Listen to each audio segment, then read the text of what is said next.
పుచ్చకాయలను పిల్లలు పెద్దలు అందరూ ఎంతో ఇష్టంగా తింటారు.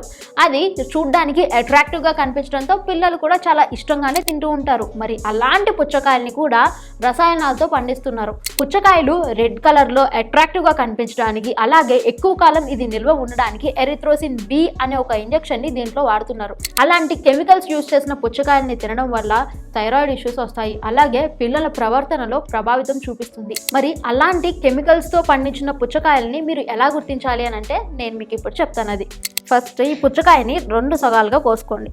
సో ఇలా కొంచెం కాటన్ తీసుకొని దీని మీద ఇలా కొంచెం కనుక మీరు రబ్ చేశారు అని అంటే చూడండి, మీకు ఇక్కడ రెడ్ కలర్లో వచ్చింది కదా. సో ఇలా రెడ్ కలర్లో వస్తే ఇది కెమికల్స్తో పండించిన పుచ్చకాయ అని అర్థము. కెమికల్స్ కనుక ఇందులో యూజ్ చేయలేదు అని అంటే as it is cotton white కలర్లోనే ఉంటుంది, ఇలా రెడ్ కలర్లోకి మాత్రం చేంజ్ అవ్వదు. సో మీరు ఈసారి పుచ్చకాయని తెచ్చుకున్నప్పుడు ఈ టెస్ట్ ఒకటి చేసి ఆ తర్వాత మీరు దీన్ని తీసుకుంటే మంచిది.